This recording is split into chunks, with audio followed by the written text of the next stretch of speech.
Successive administration in my lifetime, I think this will be the worst in terms of delivery of services, in terms of organization, in terms of even understanding of governance, in terms of transparency, in terms of economic management, and of course in terms of security. So this is the worst government in my lifetime that I've seen. You would say maybe Abacha was worse, but you can understand Abacha within a psychological framework that he was a military dictator. So nobody voted for him, he just hijacked power, and he did whatever he wanted with it. But even within that framework, as you can see, the Abacha regime, when you look back today, is actually better than the Jonathan regime. And I'm sorry to say this, because you could almost feel that this country was more secure during those days. You could feel, as they claim, and everybody knew, the value of the naira under Abacha was better than the value of the naira under the Jonathan regime. In fact, it's double that rate now. For example, you look at the entire corruption that Abacha perpetrated in his 5 years or so in power, I guess. We're looking at $10 billion.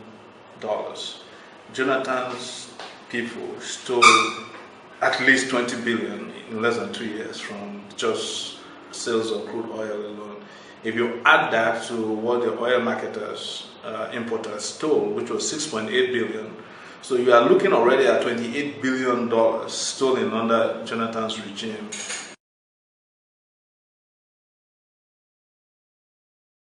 You see, there's a difference between, tokenistic governance, and governance of mediocrity that is wrapped up in propaganda, and real governance. That's the way countries are governed. You can't govern a country with propaganda of how many airports are under construction.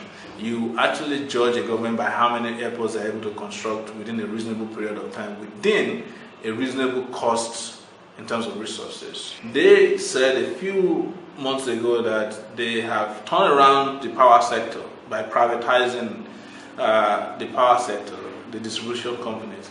As we speak today, you and I know that it has been more money invested in buying more darkness for the Nigerian people. First and foremost, I think Boko Haram is a security problem. It's just like the Niger Delta militancy. It was a security problem. But being a security problem doesn't mean that they can be tackled the same way.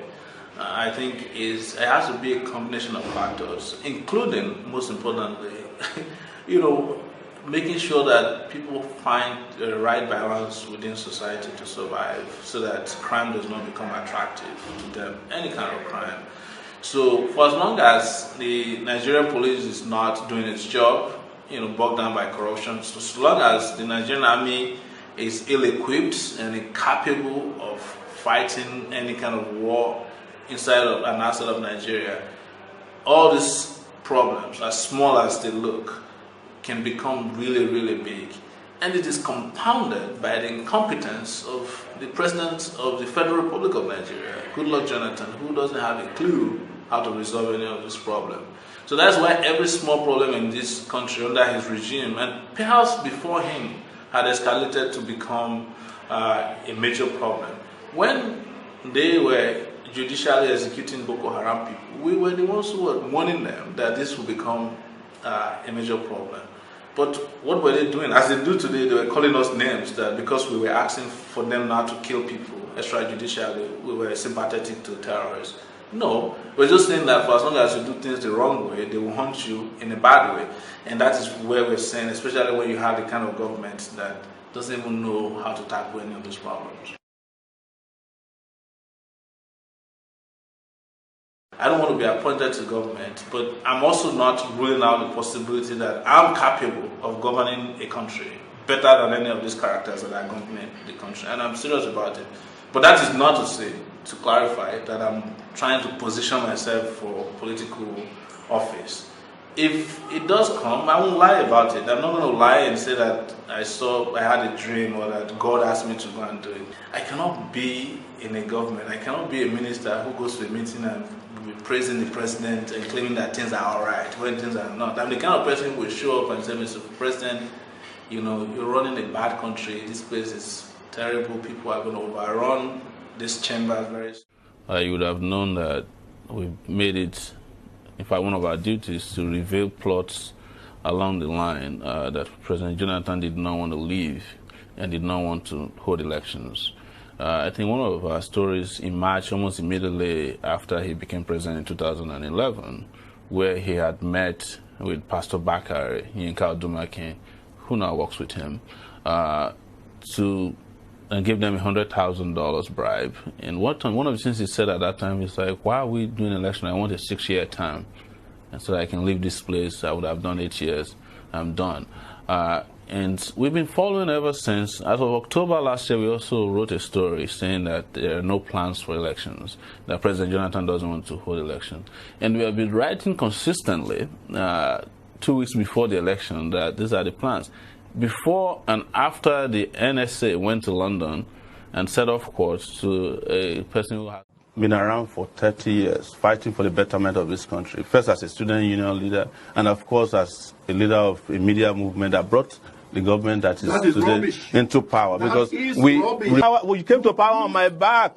Which back? On my back. Whose back? On the back of young people who invested a lot of, who invested a lot of hope and aspiration. You invest more than me. No. The investment we made in you.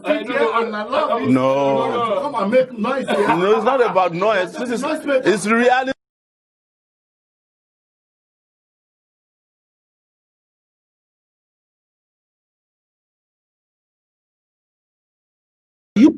Can you present, not to me, now to the public, speaking public, not just what people said, any video of me campaigning for Buhari, any meeting between me or Buhari, right?